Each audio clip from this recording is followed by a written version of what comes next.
तो अपडेट रहने के लिए जुड़ जाइएगा। तो चलिए देखते हैं पहला क्वेश्चन क्या आया हुआ था। तो स्टूडेंट पहला क्वेश्चन जो आया था कि जो विकल्प शब्द POSDCORB,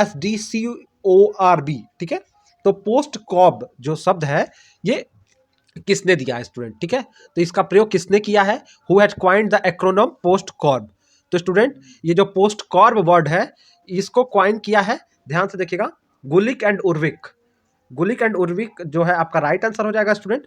और जो इनका पूरा नाम था लूथर गुल्विक और लिंडेल उर्विक, ठीक है स्टूडेंट। और ये वर्ड किस ईयर में क्वाइन किया गया, तो याद रखिएगा, मैं छोटी छोटी बातें हमेशा की तरह बहुत महत्वपूर्ण जो आपके एग्जाम पॉइंट ऑफ व्यू से रहती है मैं पूछता हूँ। 1937 में एक क्वाइन किया गया। और इसका फुल फॉर्म की बात करें स्टूडेंट, तो अगर आप नोट करना चाहें तो नोट कर लीजिएगा, पी से प्लानिंग, ओ से ऑर्गेनाइजेशन, एस से स्टाफ, डी से डायरेक्टिंग, सी से कोऑर्डिनेटिंग, ठीक है, सी ओ से मतलब कोऑर्डिनेटिंग, आर से रिपोर्टिंग और बी से बजटिंग। ओके, तो ये आपका इसका फुल फॉर्म हो जाएगा। 1937 में वो इसको किया गया था क्वाइन, ठीक है, इसको आप नोट कर लीजिएगा। चलिए दूसरा क्वेश्चन देखते हैं। तो स्टूडेंट जो सेकंड क्वेश्चन आया था वो कह रहा है प्रशासन का सार्वकार कार्यों को करवाने से है, ठीक है, परिभाषित उद्देश्यों के प्राप्ति के साथ यह कथन किसका है, यानी किसने कहा है कि administration has to do getting the things done with, ठीक है, तो ये स्टूडेंट किसका कथन है, तो स्टूडेंट ये कथन जो है लूथर गुलिक का ही है, ठीक है, लूथर गुलिक का ये स्टेटमेंट है, ठीक है। इन्होंने प्रशासन को सार्वकारों कार्यों को करवाने से उसको क्या किया है, रिलेट किया है, ठीक है। तो इसका राइट आंसर ऑप्शन आपका सी रहेगा। अगला क्वेश्चन क्या कर रहा है, इंटीग्रल व्यू ऑफ एडमिनिस्ट्रेशन को सपोर्ट किसने किया, यानी प्रशासनिक एकीकृत दृष्टिकोण का समर्थन कौन करता है, तो ऑप्शन में साइमन, एलडी वाइट, लूथर गुलिक और डिमॉक है, ठीक है। और पांचवा कर रहा है स्मिथ, वर्ग एंड थॉमसन, ठीक है। तो स्टूडेंट जो अब ये जो सारे चीज है, ये जो सारे ऑप्शन है, और इसके बाद हमको एक पेयर चुनना है। तो जो एकीकृत दृष्टिकोण है, प्रशासन में एकीकृत दृष्टिकोण यानी इंटीग्रल व्यू की जो सपोर्ट की बात करते हैं, तो वो आपकी बात करते हैं स्टूडेंट साइमन भी इसकी बात करते हैं, ठीक है, इसकी बात लूथर गुलिक भी करते हैं और इसकी बात स्मिथ, बर्ग और थॉमसन भी कहते हैं। तो वह फर्स्ट भी हमारा सही है। तो इसमें कौन कौन बात कर रहा है, साइमन बात करते हैं, ये राइट है, ये भी राइट है, सॉरी एलडी वाइट के बारे में बाद में बात करेंगे। तो लूथर गुलिक राइट है और स्मिथ, बर्ग और थॉमसन, तो पहला, तीसरा और पांचवा ये हमारा राइट आंसर हो जाएगा। तो इसके हिसाब से ऑप्शन बी हमारा राइट आंसर रहेगा, first, third and fifth. Okay, ये इसकी बात करते हैं। इसके साथ ही साथ स्टूडेंट साइमन का नाम जो ऑप्शन 1 है, इनका पूरा नाम क्या था, हर्बर्ट साइमन, और इनके साथ साथ हेनरी फियोल भी इसकी बात करते हैं, जो ऑप्शन में नहीं है। अगर हेनरी फियोल का नाम आ जाए तो ये भी इंटीग्रल व्यू ऑफ एडमिनिस्ट्रेशन यानी प्रशासन के एकीकृत दृष्टिकोण का समर्थन करते हैं। स्टूडेंट ये जो प्रीवियस ईयर पेपर था आपका, ये काफी मतलब अच्छा पेपर बना है, इसको आसान पेपर बिल्कुल नहीं कह सकते हैं, इस पेपर को आपको अच्छे से पढ़ के ही जाना होगा, ठीक है। अगला क्वेश्चन कर रहा है, निम्न में से किस प्रशासनिक चिंतक ने प्रशासन को वांछित लक्ष्य प्राप्त करने के लिए मानव और भौतिक संसाधनों के संगठन और निर्देशन के रूप में परिभाषित किया है, ठीक है। तो जो इसने इसको परिभाषित करने में प्रशासन को वांछित लक्ष्य प्राप्त करने के लिए मानव और भौतिक संसाधनों के संगठनों और निर्देशन के रूप में परिभाषित करने की जब हम बात आती है स्टूडेंट, तो इसको किया है जे एम पिफनर ने, ठीक है, जे एम पिफनर ने किया, ठीक है। ऑप्शन हमारा बी राइट होगा, जे एम पिफनर, ठीक है। और ये इसको बात करते हैं, ठीक है स्टूडेंट। साथ ही साथ एक और बात बताएं कि एलडी वाइट जो है, जो पहला ऑप्शन है आपका एलडी वाइट, ये डायरेक्शन और कोऑर्डिनेशन को सपोर्ट करते हैं, ठीक है। तो जे एम पिफनर और पृथ्यूस, इनके साथ अगर कभी कभी नाम आ जाता है जे एम पिफनर और आर पृथ्यूस, तो ये प्रशासन के वांछित लक्ष्यों को प्राप्त करने के लिए मानव और भौतिक संसाधनों के संगठन और निर्देशन पे बल देते हैं। तो जे एम पिफनर एंड आर पृथ्यूस को भी इसमें शामिल किया जाता है। तो अगर इनके साथ आर पृथ्यूस रहेगा तो वो भी आप उनको भी आप मानेंगे, ठीक है।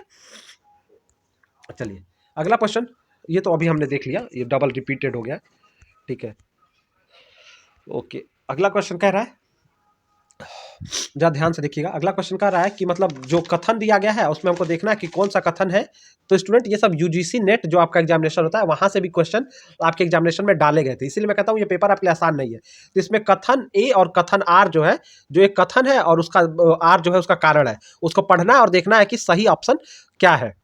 तो कह रहा है लोक प्रशासन वाह वित्तीय नियंत्रण के सिद्धांत के अधीन होता है, और इसका कारण बता रहा है कि विधायिका कार्यपालिका के खर्चों को अधिकृत करती है, यानी लोक प्रशासन बाह्य वित्तीय नियंत्रण के सिद्धांत के अधीन होता है, क्योंकि विधायिका कार्यपालिका के खर्चों को अधिकृत करती है।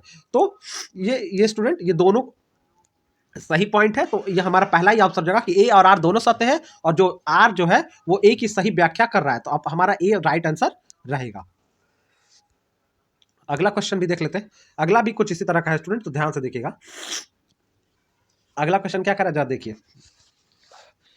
ठीक है, तो इसमें हम लोग देख लेते हैं। कह रहा है वुड्रो विल्सन ने लोक प्रशासन के कानून को व्यापक और व्यवस्थित रूप से लागू करने के कार्य के रूप में परिभाषित किया है। ठीक है, ठीक है। अब दूसरा कह रहा है कि मतलब वुड्रो विल्सन ने लोक प्रशासन के कानून के व्यापक विस्तृत रूप से लागू करने के कार्य के रूप में परिभाषित किया है, क्योंकि यानी कारण क्या बता रहा है, उनके अनुसार कानून प्रत्येक विशेष प्रयुक्ति प्रशासन का एक कार्य नहीं है। तो इसका जो स्टूडेंट पहला जो कथन है कि वुड्रो विल्सन ने लोक प्रशासन के कानून को व्यापक व्यवस्थित रूप से लागू करने के कार्य के रूप में परिभाषित किया, ये कथन तो सही है, लेकिन जो कथन आर है ये कथन गलत बता रहा है। उनके अनुसार कानून प्रत्येक विशेष प्रयुक्ति प्रशासन का एक कार्य नहीं है, तो ये वाला स्टेटमेंट गलत है। ए सही है किंतु आर गलत है, तो हम सी के साथ जाएंगे। ए सही है लेकिन आर क्या है, गलत है। ठीक है, चलिए नेक्स्ट क्वेश्चन को देख लेते हैं। निम्नलिखित में से कौन कहता है, ध्यान से देखिएगा स्टूडेंट, बहुत सारे क्वेश्चन और ईयर और थियरी पे पूछे गए कि कौन किसका प्रिंसिपल है या कौन किसका थियरी है, ये सारे से भी क्वेश्चन आए। अगला क्वेश्चन कह रहा है कौन कहता है कि लोक प्रशासन में केवल सरकार की कार्यकारी शाखा के काम शामिल होते हैं।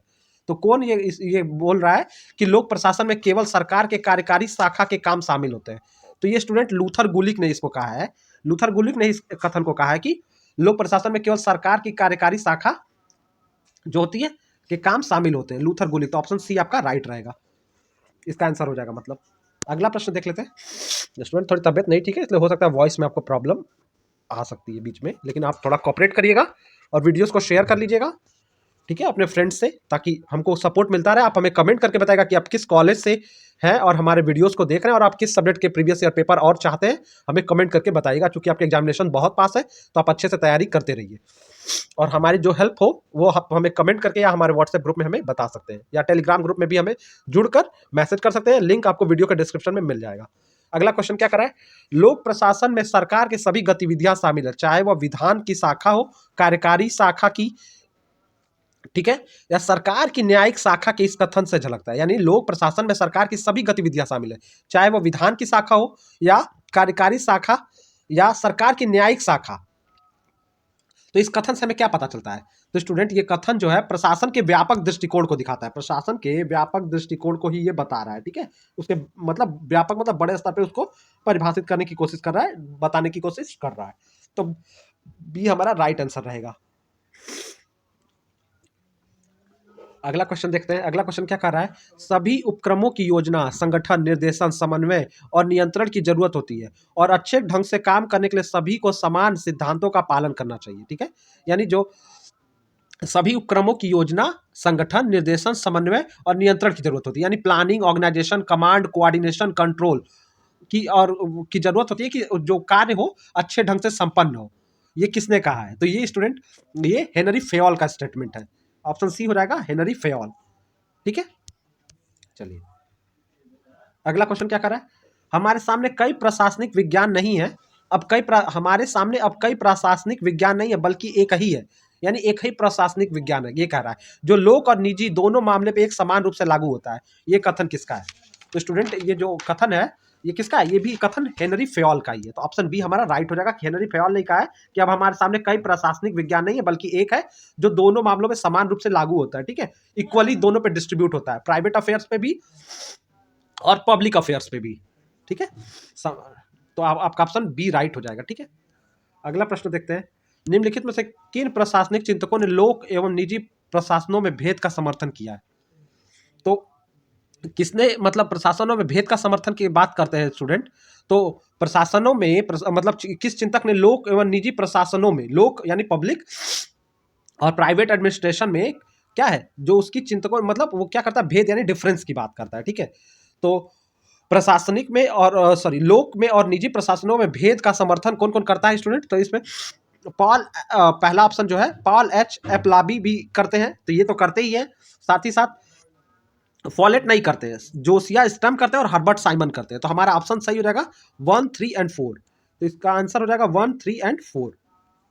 ठीक है, ध्यान से तीनों करते हैं, नाम आप याद रखिएगा। बाकी ऑप्शन का कोई भी हो तो 1, 3 और 4 हमारा राइट आंसर रहेगा। ठीक है, सरकारी प्रशासन अब सार्वजनिक प्रकृति के कारण जिस प्रकार सार्वजनिक परीक्षण और विरोध के अधीन होना है, उसी अन्य प्रशासनिक कार्यों से इतना भिन्न होता है जिसका एहसास बाहर से मुश्किल ही हो सकता है। यह कथन किसका है? तो we are so longer confronted with several administrative, sorry, ये कह रहा है स्टूडेंट, ये इसको फिर से देख लेते हैं एक बार। ये कह रहा है कि सरकारी प्रशासन अपनी सार्वजनिक प्रकृति के कारण जिस प्रकार सार्वजनिक परीक्षण और विरोध के अधीन होता है, उसी प्रकार अन्य प्रशासनिक कार्यों से इतना भिन्न होता है जिसका एहसास बाहर से मुश्किल से हो सकता है। यानी हम उसको बाहर से बहुत मुश्किल से जान पाते हैं कि कितना ही भिन्न है। तो ये किसका स्टेटमेंट है? तो ये स्टेटमेंट एपल का है। ठीक है, एपल का ये स्टेटमेंट है, ऑप्शन सी हमारा राइट होगा। एपल इन्होंने ही कहा था। ठीक है, तो सी राइट होगा। अगला प्रश्न देखते हैं, राजनीति का नाता राज्य की इच्छा की अभिव्यक्ति से जबकि लोक प्रशासन का सरोकार इन नीतियों को लागू करने से। ये किसने कहा है? तो ये गुड नाउ का कथन। राजनीति का जो नाता होता है, यानी politics had to do expression with the state will whereas administration had to do execution of these policies. यानी एक उसको लागू करता है, ठीक है, तो राज्य की मतलब राजनीति का नाता राज्य की इच्छा अभिव्यक्ति से है, जबकि लोक प्रशासन का सरोकार इन नीतियों को लागू करने से। और ये किसका है? गुड नाउ का स्टेटमेंट है। तो बी वाला हमारा सही होगा कि गुड नाउ ने स्टेटमेंट दिया हुआ है। अगला प्रश्न देख लेते हैं, रॉबर्ट डल के अनुसार लोक प्रशासन में उद्भव में निम्न में से कौन सा कारक बाधा नहीं है? ठीक है, तो रॉबर्ट डॉल ने लोक प्रशासन में किसको बाधा नहीं माना है? तो प्रशासन में सर्वव्याप्त मूल्य, यानी जो परमिटिंग एडमिनिस्ट्रेशन में वैल्यूज होते हैं, ये तो बाधा है। फिर कह रहा है मानव व्यवहार की अनिश्चितता, अनसर्टेनिटी ऑफ ह्यूमन बिहेवियर, इसको भी बाधा माना है। लेकिन लोक प्रशासन की बौद्धिक क्षमता, जितना मतलब वो टैलेंटेड होंगे, जितना होंगे, तो उसको बाधा नहीं माना है। तो सी वाला तो सही है, इसको बाधा नहीं माना है। और प्रशासनिक सामाजिक संस्कृति पर प्रभाव, इसको भी बाधा नहीं माना। बस लोक प्रशासकों की बौद्धिक क्षमता को मतलब बाधा नहीं माना। बाकी जो तीनों स्टेटमेंट है, ये इसको उन्होंने किसके रूप में देखा है? रॉबर्ट डाल ने इसको एक बाधा के रूप में, प्रॉब्लम के रूप में देखा है। अगला क्वेश्चन, अगला क्वेश्चन करा, जब तक लोक प्रशासन का अध्ययन तुलनात्मक नहीं होगा, लोक प्रशासन का विज्ञान बनने का दावा खोखला है। ठीक है, ये किसने कहा है? यानी जब तक लोक प्रशासन का अध्ययन तुलनात्मक अध्ययन नहीं करेंगे, तब तक लोक प्रशासन का विज्ञान बनने का, यानी वो साइंस नहीं बन पाएगा। पब्लिक एडमिनिस्ट्रेशन जो है वो साइंस नहीं कहलाएगा। ये किसने कहा है? तो स्टूडेंट ये रॉबर्ट डॉल ने कहा है। ठीक है, रॉबर्ट डॉल ने इस स्टेटमेंट को कहा है। तो सी वाला राइट हो जाएगा हमारा, रॉबर्ट डॉल। ठीक है, अगला प्रश्न, निम्नलिखित तो कौन सा जोड़ा गलत तरीके से है? किसका मैचिंग गलत है? तो स्टूडेंट पॉलिटिक्स एंड एडमिनिस्ट्रेशन, ये 1900 में ये आया, बिल्कुल सही है, ये 1900 में ये आया था। ठीक है, और किसने दिया था? ये जो थियरी की बात है, पॉलिटिक्स, ये जो बात है, ये गुडनॉ की है। तो गुडनॉ ने इस वर्क को लिखा था 1900 में। गुडनॉ, नोट कर लीजिएगा, गुडनॉ, GOODNOW। तो पॉलिटिक्स एंड एडमिनिस्ट्रेशन गुडनॉ ने 1900 में लिखा था। प्रिंसिपल ऑफ पब्लिक एडमिनिस्ट्रेशन ये 1927 में आया स्टूडेंट, ये 28 लिखा है ना, तो ये स्टेटमेंट गलत है। यही स्टेटमेंट गलत है, इसका सही ईयर लिख लीजिएगा 27, 1927 कर लीजिएगा। बाकी जो और दोनों है, और इसको किसने लिखा? प्रिंसिपल ऑफ पब्लिक एडमिनिस्ट्रेशन, तो डब्ल्यू एफ विल्बी ने लिखा है, और 1927 में आया, ना कि 1928 में। बाकी paper on the science of administration 1937, ये भी सही है। और इसको किसने लिखा? बाय लूथर, गुलिक एंड उर्विक, इन्होंने मिलकर लिखा था। ठीक है, और जो चौथा पार्ट है, बात करा introduction to the history of public administration. ठीक है, इसका परिचय देखिए, किताबों के नाम स्टूडेंट या थियरी के नाम अंग्रेजी में याद रखिएगा, वो आपको मदद मिलेगा। तो लिनॉर्ड डी वाइट ने लिखा है। ये किसका है? तो ये डी वाइट का है, इसको भी याद रखिएगा। मैंने सबका नाम बता दिया, वीडियो को आप रोक के फिर से नोट कर लीजिएगा। ठीक है, मैक्स वेबर के अनुसार किस मामले में नौकरशाही संगठन के अन्य रूपों से श्रेष्ठ है? यानी मैक्स वेबर ने किस मामले में ब्यूरोक्रेसी को, नौकरशाही को सुपीरियर माना है दूसरे ऑर्गेनाइजेशन से, यानी अन्य संगठनों से श्रेष्ठ का किसमें माना है? तो निश्चितता, स्थिरता, अनुशासनता और भरोसेमंद, चारों में। क्योंकि वो बोलते हैं नौकरशाही में निश्चिंतता होती है, काम हो जाएगा, स्थिरता भी रहती है, अनुशासन में भी लोग रहते हैं, क्योंकि जो मतलब जो लोग जॉब करेंगे वो उसके निर्देश में रहेंगे, और भरोसेमंदी भी होती है। तो चारों शामिल है। तो राइट आंसर हो जाएगा ऑप्शन 1, 2, 3 एंड 4। स्टूडेंट ऑप्शन आप मत देखिएगा, बस कौन कौन से ऑप्शन सही हो रहा है उसको फोकस करेगा। एग्जाम में तो आप ऑप्शन ढूंढ ही लोगे। ठीक है, तो प्रिसाइजेशन, स्टेबिलिटी, डिसिप्लिन और रिलायबिलिटी, चारों को प्रमुख माना है, क्योंकि ब्यूरोक्रेसी के लिए चारों चीज क्या होते हैं? इन चीजों की गारंटी होती है ब्यूरोक्रेसी में। अगला प्रश्न पूछ रहा तार्किकता किसका आधार है। तार्किकता किसका आधार है, यानी रैशनैलिटी इज बेसिक ऑफ। तो तो रैशनैलिटी इज बेसिक ऑफ, तो रैशनैलिटी एंड तार्किकता किसमें होता है, कानूनी लीगल अथॉरिटी में। ठीक है, अब देखिएगा स्टूडेंट, रैशनैलिटी जो होता है वो कानूनी प्राधिकार में होता है। ठीक है, तो ऑप्शन सी राइट होगा। जो करिस्मेटिक अथॉरिटी होती है, जिसको करिश्माई प्राधिकार कहते हैं, इसमें किसको माना गया, इसमें जेसस को माना गया, यीशु मसीह को माना गया, मदर टेरेसा को, यानी बड़े करिश्माई व्यक्तित्व वाले लोगों को माना गया। कानूनी प्राधिकार में किसको माना गया है, तो ये माना जाता है कि ये तर्क वाली सरकार है। ठीक है, और इसमें पार्लियामेंट आती है और ये सब आती है। और ट्रेडिशनल अथॉरिटी में क्या आता है, इसमें लोक मान्यताएं, शुरू से आया हुआ नियम कानून चलता है। ठीक है, तो रैशनैलिटी किसका आधार है, तार्किकता किसका आधार है, कानूनी प्राधिकार का। ठीक है, इसमें पार्लियामेंट आते हैं, पार्लियामेंट इसमें यानी संसद इसके अंतर्गत आती है, इसका उदाहरण है, संसद इसका उदाहरण है। ठीक है, कानूनी प्राधिकार का। ठीक है, तो ओनली 3 आपका ऑप्शन राइट हो जाएगा, बस कानूनी प्राधिकार ओनली 3। ठीक है, और कोई नहीं। चलो, किसने क्लासी दृष्टिकोण की व्याख्या इंजीनियरिंग दृष्टिकोण के रूप में की है, तो स्टूडेंट उर्विक ने क्लासिक दृष्टिकोण की व्याख्या इंजीनियरिंग दृष्टिकोण के रूप में की है। नेक्स्ट क्वेश्चन कह रहा है निम्न में से कौन से हाथॉर्न के प्रयोग के नतीजे हैं। तो हाथॉर्न का प्रयोग 1927 से 1932 तक एल्टन मायो ने किया था। ठीक है, हाथॉर्न का जो एक्सपेरिमेंट कहलाता है वो परफॉर्म किया था एल्टन मायो ने 1927 में शुरू किया था और 1932 तक हुआ था। ठीक है, और इसमें क्या कह रहा है कि अब उसके कौन कौन से नतीजे हैं, तो वो कह रहा है मजदूर के कटे हुए असंबद्ध व्यक्ति नहीं होते, यानी worker are not isolated under related individual.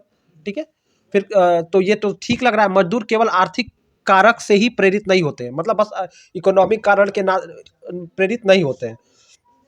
ठीक है, तो ये भी ठीक है, क्योंकि वो भावनाओं से भी प्रेरित होते हैं, तो ये भी सही है, बस वो आर्थिक कारणों से नहीं, भावनाओं से भी प्रेरित होते हैं, ये भी ठीक है। मजदूरों की उत्पादकता शरीर के कार्य स्थितियों से निर्धारित होती है, बिल्कुल ठीक है। और मजदूरों में अनौपचारिक समूह बनाने का रुझान होता है, यानी दे फॉर्म इनफॉर्मल ग्रुप, तो वो अपना एक इनफॉर्मल मतलब अनौपचारिक ग्रुप बना लेते हैं जिसमें लोग अपने सुख दुख को शेयर करते हैं। तो ये सारे बातें सही है, तो ये चारों नतीजे स्टूडेंट सही है। ठीक है, तो ऑप्शन 1 2 3 4 हो जाएगा, इसका राइट आंसर 1 2 3 4 माना जाएगा। ठीक है, चारों सही है। ठीक है, तो करेक्ट ऑप्शन हो जाएगा 1 2 3 4। ठीक है, बार बार कर रहा हूँ स्टूडेंट, पेपर बहुत मतलब अच्छे लेवल का बना, टफ पेपर पिछले बार आया था, तो आप अच्छी तैयारी करके इसमें जाइएगा। अगला क्वेश्चन क्या कर रहा है, निम्न में से कौन सा गलत तरीके से मिला, यानी किसकी मैचिंग गलत है। तो टेलर का फंक्शनल फॉर्मेजिंग। ठीक है, तो फंक्शनल फॉर्मेजिंग टेलर का कह रहा है कि फिर कह रहा है फोयल का गैंग प्लैंक, यानी फायल ने गैंग प्लैंक वाला सिद्धांत दिया है। ठीक है, उर्वी का यूनिटी ऑफ कमांड, ये भी ठीक है, और गुली का बेसिस ऑफ ऑर्गेनाइजेशन, ये ठीक है। लेकिन जो टेलर का कृतमय निर्देशन है ये थोड़ा सा डाउटफुल है स्टूडेंट। ठीक है, ये एक्चुअली फंक्शनल फॉर्मेजिंग नहीं है, ये फंक्शनल फोरमैनशिप रहता तो ये भी सही हो जाता। ये फोरमैनशिप है, FOREMANSHIP। ठीक है, तो ये फंक्शनल फोरमैनशिप का सिद्धांत इन्होंने दिया था, तो इसी को गलत तरीके से मान सकते हैं। बाकी तीनों का जो सिद्धांत है ये सब सही है, ये और ये अगर इनका बोलता है टेलर का फंक्शनल फोरमैनशिप सिद्धांत है। ठीक है, तो ये आप इसको देख सकते हैं।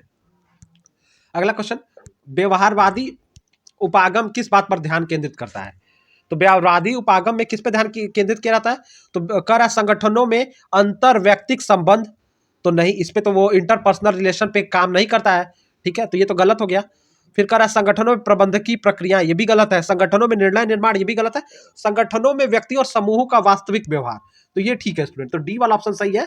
जो व्यवहारवादी उपागम है, संगठनों में व्यक्ति और समूहों का वास्तविक व्यवहार पे, कि संगठन में वो कैसा व्यवहार कर रहे हैं, यही व्यवहारवादी उपागम उसी पे क्या करता है, जोर देता है, ध्यान देता है। तो डी वाला हमारा सही रहेगा। किसने कहा था इससे पहले किसी विज्ञान के पास सिद्धांत हो उसके पास अवधारणाएं होनी चाहिए, यानी विज्ञान के पास सिद्धांत से पहले क्या होनी चाहिए, अवधारणाएं होनी चाहिए। और ये किसने कहा था, हर्बर्ट सिमोन ने, जिसको साइमन लिखा है, तो हर्बर्ट सिमोन ने इस कथन को कहा था, तो डी वाला ऑप्शन राइट रहेगा। अगला क्वेश्चन कर रहा है व्यवस्था की अवधारणा के बारे में कौन सा कथन सही है।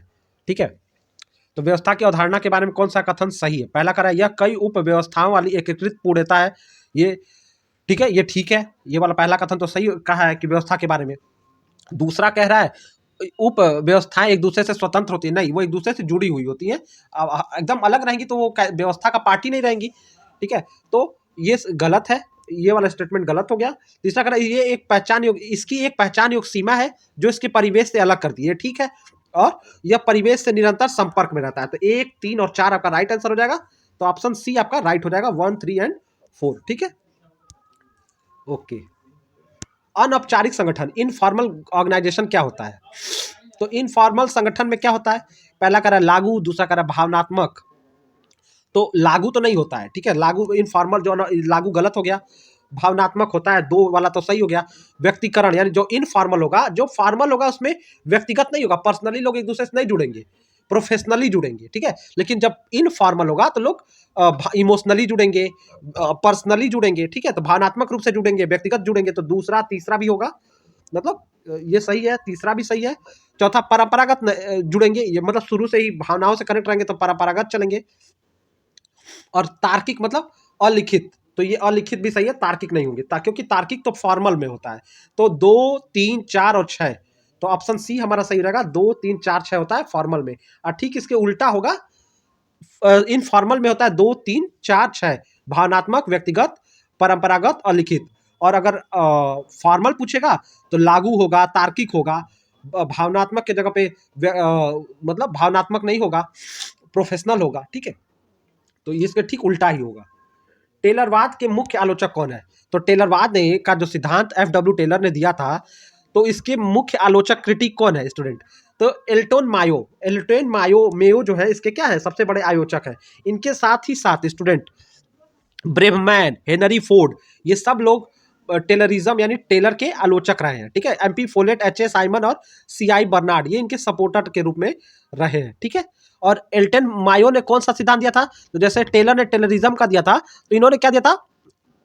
इन्होंने जो एल्टन मायो, इन्होंने हाथोन एक्सपेरिमेंट किया था और इन्होंने ह्यूमन रिलेशन थियरी दी थी, मानव संबंध का सिद्धांत इन्होंने दिया था एल्टन मायो ने, ठीक है। और इन्होंने हाथोन एक्सपेरिमेंट भी किया था। वेबर के सूत्रीकरण में नौकरशाही का अर्थ है। तो जो मैक्स वेबर के सूत्रीकरण नौकरशाही क्या है? तो नौकरशाही क्या होता है स्टूडेंट? तो कह रहा लोक सेवा नहीं, नौकरशाही मतलब सिविल सर्विस नहीं, पब्लिक अपना काम कराना, व्यक्तिगत सेवा मतलब अपना, लोक सेवा नहीं आता नौकर। वेबर के अनुसार लोक सेवा उसमें शामिल नहीं है, ठीक है। समूह की गतिविधि का व्यवस्थापन, संगठन का सबसे कुशल रूप और सामूहिक गतिविधियों का तर्ककरण, तो ये सबसे ज्यादा इंपॉर्टेंट है। ये सामूहिक जो वेबर ने दिया था और जब बताया था ब्यूरोक्रेसी को, तो रेशनलाइजेशन ऑफ कलेक्टिव एक्टिविटीज को इस पे जोड़ दिया था, सामूहिक गतिविधियों के तर्ककरण पे जोड़ दिया था। तो इसका डी ऑप्शन सही हो जाएगा।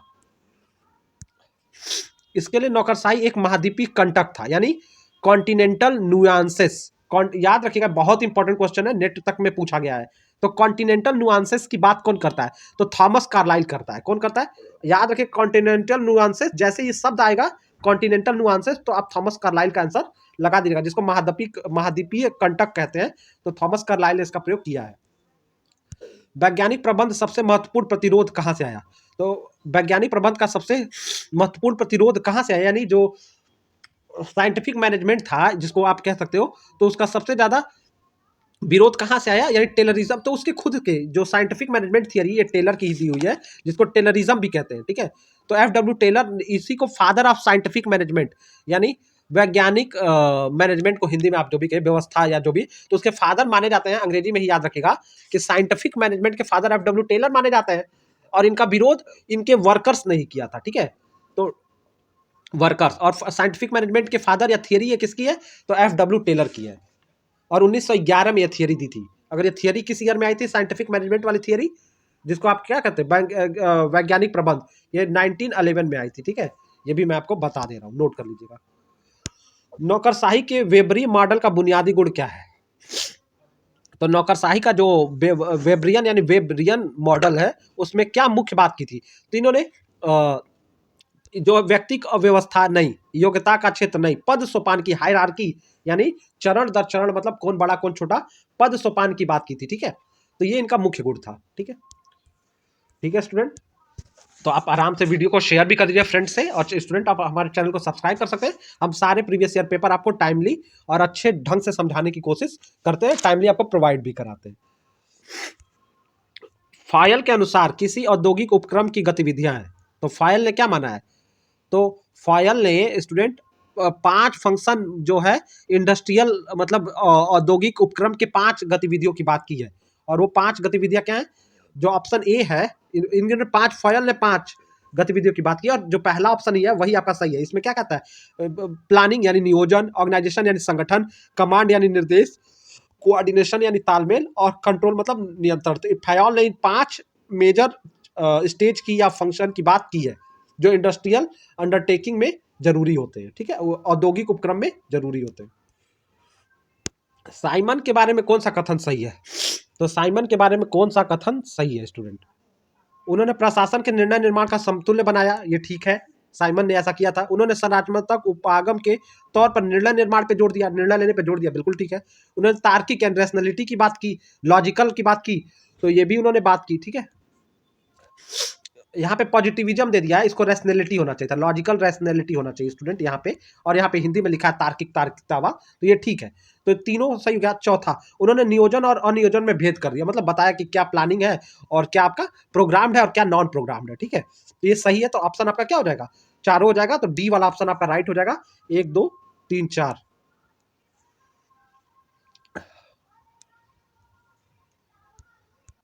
तो स्टूडेंट यहाँ चलिए आगे देखते हैं। तो जो 33 नंबर का क्वेश्चन आया था स्टूडेंट, वो कह रहा है कि निर्णय निर्माण प्रक्रिया के निम्न चरणों को क्रम में व्यवस्थित करें। तो जो डिसीजन मेकिंग है उसका ऑर्डर क्या होता है? तो डिसीजन मेकिंग के ऑर्डर की बात करें स्टूडेंट, तो सबसे पहले जो कह रहा है इसमें आता है अस्थायी निर्णयों की जांच, जो इसका फोर्थ वाला ऑप्शन है। ये आपका सॉरी ये पहला होता है विभिन्न उपागमों को जानना, यानी जो होता है डिफरेंट व्यू पॉइंट्स को समझना। तो ये हमारा फर्स्ट पॉइंट हो जाएगा, थर्ड वाला। इसके बाद अस्थायी निर्णयों की जांच करेंगे, तो ये सेकंड पॉइंट हो जाएगा। फिर कार्रवाई को श्रेष्ठ रास्ता बताना, कार्रवाई का श्रेष्ठ रास्ता पता करना, या जो बेस्ट कोर्स वे है या बेस्ट सोर्स क्या है, तो उसका पता करना, तो पहला हो जाएगा। फिर दूसरा अस्थायी निर्णयों का मूल्यांकन, यानी टेंटेटिव डिसीजन का वो करेंगे, इवेलुएट करेंगे। और पांचवा हो जाता है इंस्टीट्यूटिंग फॉलो अप एक्शन, ठीक है, पांचवा। तो हमारे इसके हिसाब से जो इसका एग्जैक्ट क्रम है स्टूडेंट, ध्यान से नोट कर लीजिएगा, मैं आपको बता रहा हूँ। तो इसका राइट आंसर आपका हो जाएगा ऑप्शन डी, 3 4 1 5, ठीक है। तो राइट आंसर आपका इसका ऑप्शन डी रहेगा, 3 4 1 5, ठीक है। नेक्स्ट क्वेश्चन की तरफ चलते हैं स्टूडेंट। थोड़ी मेरी तबीयत ठीक नहीं है, तो आपको ऑडियो में अगर प्रॉब्लम होगी तो थोड़ा धीरे करके या आराम से सुन के आप बातों को समझने की कोशिश करिएगा, क्योंकि एग्जामिनेशन है तो वीडियो करना आपके लिए ज़रूरी है। तो मैं तबीयत नहीं ठीक है, फिर भी आपके लिए वीडियोस कर रहा हूँ, तो वीडियो को आप शेयर कर दीजिएगा। और आप किस कॉलेज से वीडियोस देख रहे हो कमेंट करके बताइएगा, किस पेपर का प्रीवियस ईयर चाहिए वो भी कमेंट कर दीजिएगा। चलिए चलते हैं अगला। साइमन द्वारा प्रतिपादित प्रशासन की नई अवधारणा किस पद्धति पर आधारित है? तो साइमन ने जो न्यू कॉन्सेप्ट ऑफ एडमिनिस्ट्रेशन यानी प्रशासन की एक नई अवधारणा दिया था, वो किस पद्धति पे है? तो वो स्टूडेंट वो सीमित तार्किकता, ठीक है, जिसको आप बोलते हैं सीमित तार्किकता, ठीक है। तो ऑप्शन बी आपका राइट हो जाएगा कि ये जो साइमन द्वारा प्रतिपादित नई अवधारणा की पद्धति है वो सीमित तार्किकता, बाउंडेड, यहाँ रेटिक्युलिटी लिखा है, इसको रेशनलिटी पढ़िएगा, RATIONALTI, ठीक है, RATIONALITY। तो बाउंडेड रेशनलिटी इसको आप करिएगा, ठीक है। तो ये यही इसका क्या है, इसी पे आधारित है साइमन का प्रशासन की अवधारणा, ठीक है। बाउंडेड रेशनलिटी यानी सीमित तार्किकता पे आधारित है, ठीक है। चलिए अगला क्वेश्चन देखते हैं। बजट अधिनियम के निम्नलिखित चरणों को सही क्रम में, तो बजट बनने का सही चरण क्या है? तो स्टूडेंट बजट बनने का पहला चरण जो है, तो इसमें आपका आ जाता है, पहले हम क्या करते हैं, फर्स्ट नंबर पे इसमें होता है, पहले विधायिका में उसको प्रस्तुत किया जाता है, जो लेजिस्लेचर है जो विधायिका में पहले उसका प्रस्तुतिकरण किया जाता है, तो ये 1 नंबर हो जाएगा। फिर अहम बात यानी उसका डिस्कशन होगा, उस पर जनरल डिस्कशन होगा, मतलब उस पर बहस की जाएगी, जिसको आम बहस लिखा है, ठीक है। तो दूसरे पे ये हो जाएगा। फिर इसका जो है बिल विधेयक जो है फाइनेंस, उसका जो बजट अधिनियम के, तो इसके बाद ये जाता है फाइनेंस बिल की तरफ, ठीक है। और उसके बाद चौथा स्टेप इसका है अनुदान की मांगों पर मतदान, मतलब क्या क्या वो डिमांड करेगा तो उस पर वोटिंग होगी कि इसको पास होना चाहिए कि नहीं होना चाहिए। तो ये चौथा होगा। और लास्ट में जो विनियोग विधेयक यानी अप्रोप्रिएशन ऑफ बिल को निर्धारित किया जाएगा। तो इसके हिसाब से हमारा राइट ऑप्शन क्या हो जाएगा स्टूडेंट? इसके हिसाब से राइट ऑप्शन आपका डी ही रहेगा, ठीक है। 5 1 3 4 2, तो क्रम मैंने बता दिया, क्रम को ध्यान रख लीजिएगा, बाकी ऑप्शन बदलते रहेंगे, तो भी आपको क्रम को ध्यान से रखना है। नेक्स्ट क्वेश्चन क्या कह रहा है? बजट तैयार करने का उत्तरदायित्व किसका है? बजट रेडी करने का जो जिम्मेदारी है वो किसका है?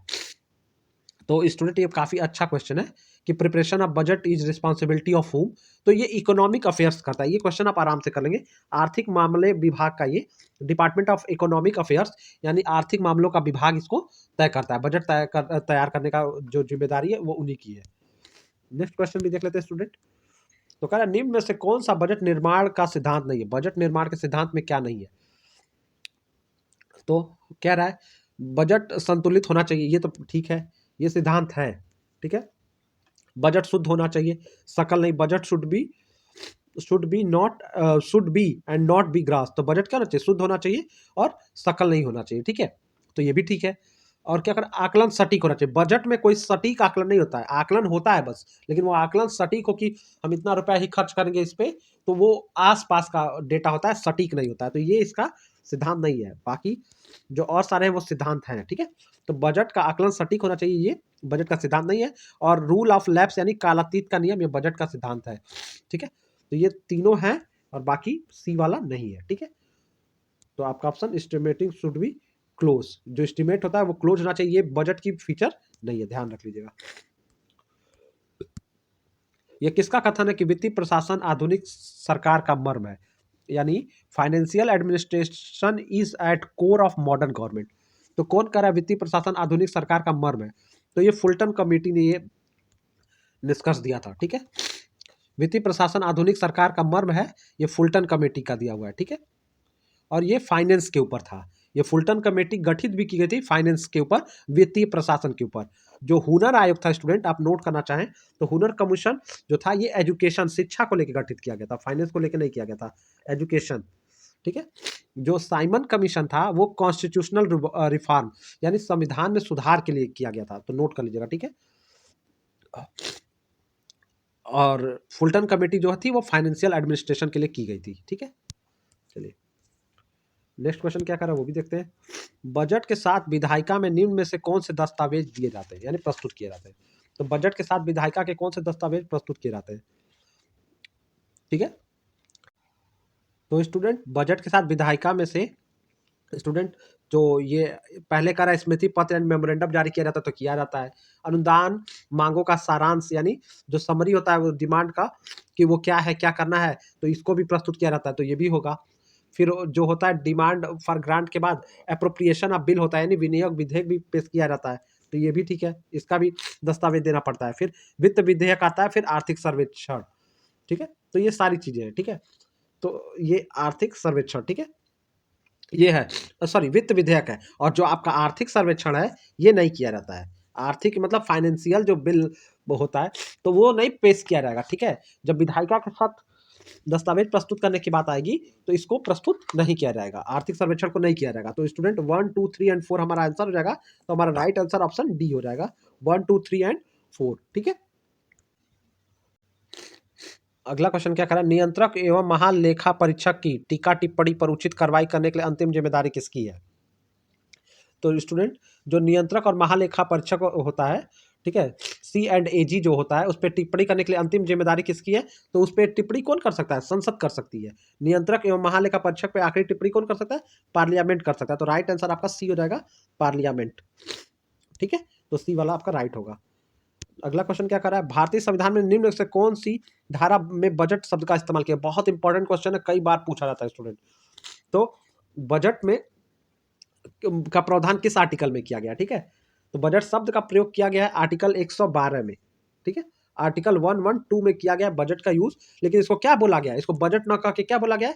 AFC पूछा जाएगा बार बार। AFC बोले तो एनुअल फाइनेंशियल स्टेटमेंट, यानी वार्षिक वित्त विवरण, okay. Annual financial statement, sorry AFS, इसको AFS करेगा, एनुअल फाइनेंशियल स्टेटमेंट बोला गया, ठीक है, ओके। तो ये आर्टिकल 112 में इसका प्रावधान है। बजट का सीधा इस्तेमाल शब्द नहीं किया, उसी का मतलब बजट होता है। निम्न में से कौन सा कथन सही नहीं? अब क्या इसमें सही नहीं है वो पता करना है। तो कह रहा है संसद कर बढ़ा सकती है।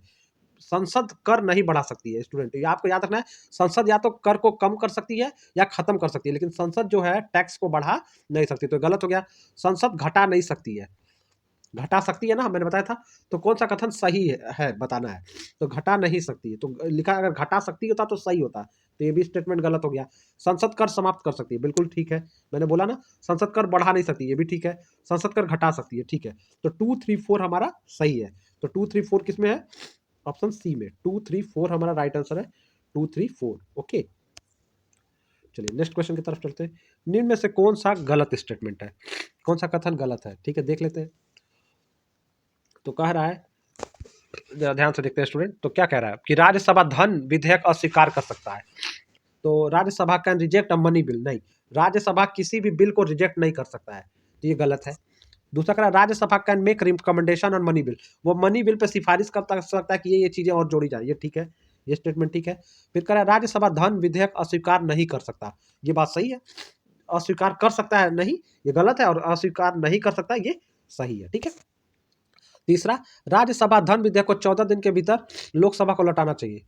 तो वो कितने दिन में? 14 दिन में सुझाव देके मिलेगा कि ये काम करके ले, तो 14 दिन के भीतर उसको वापस वो करना चाहिए लोकसभा को, ठीक है।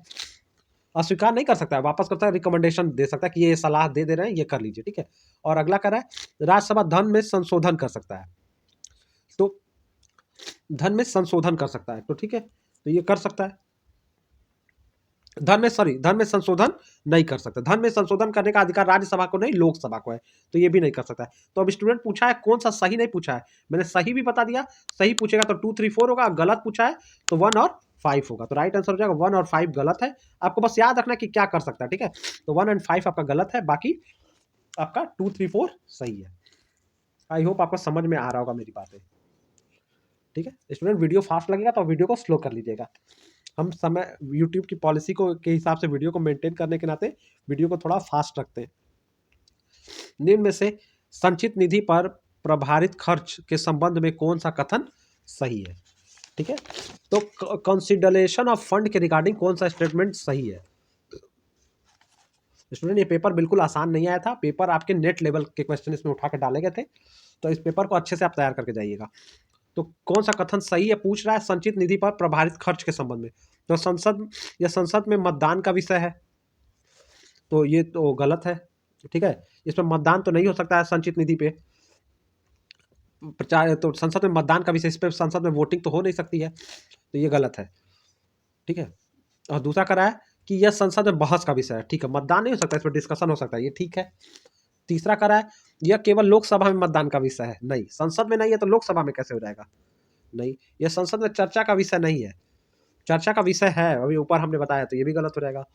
यह संसद में मतदान, इस पर संसद में मतदान नहीं हो सकता, तो ये ठीक है, मतदान इसमें संसद में नहीं हो सकता। तो 2 और 5 सही है, बाकी गलत है। आप ध्यान से समझ के करिएगा, कभी कहीं पूछेगा क्या सही है क्या गलत है, क्वेश्चन को ध्यान से 2-2 बार पढ़ के जाइएगा। ये नहीं कि कभी पूछता है कौन सा कथन सही नहीं है, तो ध्यान से नहीं को भी देखिएगा, गलत करके मत आइएगा, बस सही सही मत पढ़ के चले जाइएगा, नहीं पे भी ध्यान दीजिएगा। अगला प्रश्न, प्रशासन में वित्त सर्वत्र वैसे ही सम्मिलित होता है जैसे वायुमंडल में ऑक्सीजन। तो प्रशासन में वित्त वैसे ही शामिल रहता है जैसे वायुमंडल में ऑक्सीजन। ये किसने कहा है?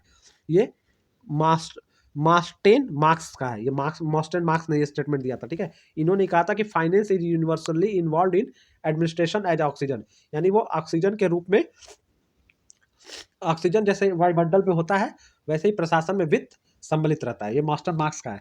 और लॉयड जॉर्ज ने क्या कहा था वो भी याद रखिएगा कि गवर्नमेंट इज फाइनेंस, यानी सरकार ही वित्त है। अगर जॉर्ज लॉयड की बात करेगा तो इन्होंने कहा था गवर्नमेंट इज फाइनेंस, यानी सरकार ही क्या है? वित्त है, ये भी याद रखिएगा, पूछ देता है कई बार। अगला प्रश्न, प्रत्यायोजन का अर्थ है किसी विशिष्ट प्राधिकार के उच्च स्तर द्वारा निम्न स्तर को सौंपा जाना, ये किसका कथन है? तो किसने कहा कि delegation means confirming of specified authority by a higher to a lower authority, यानी जो डेलीगेशन होता है यानी प्रत्यायोजन जो होता है वो किसी विशिष्ट का प्राधिकार उच्च स्तर द्वारा निम्न को सौंपा जाता है। तो ये स्टेटमेंट दिया था मूनी ने, ठीक है। तो ऑप्शन बी आपका राइट होगा, मूनी, बी आपका राइट आंसर होगा, मूनी का ये स्टेटमेंट है। स्टूडेंट आप वीडियोस को शेयर करिएगा, हम काफ़ी मेहनत करके आपके लिए वीडियोस बनाते हैं, तो आप अपने फ्रेंड्स क्लासमेट्स के बीच वीडियो को शेयर करके हमारा उत्साह बढ़ाइएगा। आप हमारे व्हाट्सएप टेलीग्राम ग्रुप से भी जुड़ सकते हैं, व्हाट्सएप चैनल से भी जुड़ सकते हैं, जिससे डीडीयू की रिलेटेड सारी इन्फॉर्मेशन आपको मिलती रहती है। लिंक आपको वीडियो के डिस्क्रिप्शन में मिल जाएगा, और साथ ही साथ इसके पार्ट 1 का भी लिंक आपको वीडियो के डिस्क्रिप्शन में आप रख देंगे, ठीक है। तो आप वहाँ से उस वीडियो को भी देख लीजिएगा। प्राधिकार के प्रत्यायोजन, जो नेक्स्ट क्वेश्चन कर रहा है कि प्रत्याधिकार के प्रयोजन का अर्थ महज दूसरों को कम या ज्यादातर विस्तार में काम देना नहीं है, ठीक है, काम देना नहीं है। फिर ध्यान से पढ़िएगा। उसके बाद कह रहा है प्रत्योजन का मर्म है दूसरे को निर्णायक शक्ति देना, ताकि वो अपने कामों की रूपरेखा विशेष समस्याओं के समाधान में अपने निर्णय का इस्तेमाल कर सके। तो किसने कहा? तो ये स्टेटमेंट स्टूडेंट, ये डेलीगेशन के बारे में ये स्टेटमेंट किसने दिया था? तो इन्होंने दिया था टेरी ने। ये टेरी का कथन है, ठीक है। तो थोड़ा सा डेफिनेशन को ध्यान से पढ़ लीजिएगा, और ये टेरी का डेफिनेशन है, तो बी वाला आपका राइट हो जाएगा। अगला क्वेश्चन भी देख लेते हैं। निर्णय निर्माण के बारे में कौन सा कथन सही है? कई बार नहीं भी पूछता है, तो वही मैं देखता हूँ। तो कौन सा सही है पूछ रहा है। तो कह रहा है स्टूडेंट कि यह कार्य का तरीका निर्धारित करने का काम है। बिल्कुल ठीक है। निर्णय निर्माण में यानी डिसीजन मेकिंग में ये क्या होता है कि act of determining course of action, यानी ये कार्य का तरीका, कार्य निर्धारित करने के तरीके, कार्य का तरीका निर्धारित करने के काम को डिसीजन करते हैं कि काम कैसे किया जाएगा। तो ये डिसीजन मेकिंग होता है, ठीक है। दूसरा क्या कह रहा है? ये सभी पारंपरिक प्रबंधन कामों से जुड़ा हुआ है, ठीक है। यानी ये सारा ट्रेडिशनल मैनेजमेंट फंक्शन से जुड़ा हुआ है, तो बिल्कुल ठीक है। सेकंड ऑप्शन भी हमारा सही है। और तीसरा कह रहा है यह नीति निर्माण का समानार्थी है। नहीं, ये नीति निर्माण के बराबर थोड़े होता है। नीति निर्माण मतलब, जो देखिए, निर्णय निर्माण और नीति निर्माण दोनों अलग चीजें। निर्णय में डिसीजन लेना, नीति में पॉलिसी बनानी है, ठीक है। तो उसके बराबर समानार्थी नहीं है, ये दोनों अलग अलग चीजें हैं, ठीक है। नीति कुछ भी बन सकती है, निर्णय बाद में उस नीति, अगर चीजें अच्छी नहीं जा रही है तो उस नीति को छोड़कर नया निर्णय लिया जा सकता है। तो नीति निर्माण का समानार्थी नहीं है, पॉलिसी मेकिंग का समानार्थी नहीं है। अगला कह रहा है यह नीति निर्माण से जुड़ा है मगर उसका समानार्थी नहीं है, तो वही बोला, ठीक है। तो 1 2 4 हमारा सही है, तो ऑप्शन हो जाएगा सी 1 2 4, ठीक है। चलिए 49 क्वेश्चन क्या कर रहा है? निम्न में से किस प्रशासनिक चिंतक का यह कथन है कि प्रत्योजन की अवधारणा संगठनिक विचारधारा का महज मिथ है? मिथ मतलब झूठ, कल्पना, ठीक है। तो किसने कहा कि प्रशासनिक चिंतक का यह कथन है कि प्रयोजन की अवधारणा संगठनिक विचारधारा का महज मिथ है? तो एमपी फोलेट ने बोला था, ठीक है। तो इसका राइट आंसर होगा एमपी फोलेट, ठीक है। इन्होंने ही एडमिनिस्ट्रेशन, इन्होंने क्या बोला था कि delegation is mere myth of organisation theory, यानी जो डेलीगेशन होता है वो बस मिथ होता है, झूठ होता है, कल्पना होता है। तो ये एमपी फोलेट का है, ठीक है। लास्ट क्वेश्चन जो आया था वो भी देख लेते हैं। लास्ट क्वेश्चन क्या था स्टूडेंट? लास्ट क्वेश्चन कर रहा है, जरा देख लेते हैं। लास्ट क्वेश्चन कर रहा है प्रत्यायोजन के बारे में कौन सा कथन सही है।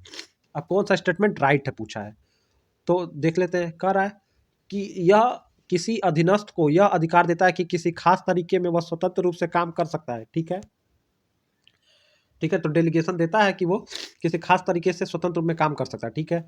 दूसरा कह रहा है कि इसका अर्थ अंतिम प्राधिकार का स्थानांतरण नहीं है, ये ठीक है, ये भी सही है स्टेटमेंट, दूसरा भी ठीक है। तीसरा क्या कह रहा है स्टूडेंट? तीसरा कह रहा है इसका एक द्वैध चरित्र यानी डुअल कैरेक्टर है, क्योंकि ये दोनों के पास एक साथ प्राधिकार है। तो डुअल कैरेक्टर रखता ही रखता है, ठीक है, कि ये अथॉरिटी और के पास, और उसके मतलब दोनों के पास इसका एक वैध चरित्र है, क्योंकि ये दोनों के पास एक साथ प्राधिकार रखता है, ठीक है। तो ये भी स्टेटमेंट ठीक है। और चौथा कह रहा है यह पर्यवेक्षण, नियंत्रण तथा समीक्षा के अधीन नहीं होता है, तो ये गलत है। इसके अधीन होता है, अगर ये होता रहेगा था तो सही हो जाता, तो ये स्टेटमेंट गलत है। तो इसके हिसाब से स्टूडेंट हम क्या कह सकते हैं? 1 2 3 हमारा राइट आंसर है, ठीक है। तो 1 2 3 ऑप्शन डी में मिल जाएगा। तो स्टूडेंट इस तरह से ऑप्शन डी आपका राइट आंसर होगा। आशा करते हैं स्टूडेंट वीडियो लेक्चर आपको अच्छा लगा होगा। तो वीडियो को फ्रेंड से शेयर करिएगा, कोई डाउट होगा तो कमेंट करिएगा। मिलते हैं नेक्स्ट वीडियो में स्टूडेंट। आपको आपके एग्जामिनेशन के लिए गुड लक। अगर आपको किसी और सब्जेक्ट का प्रीवियस ईयर चाहिए तो आप हमें कमेंट करके बताइएगा।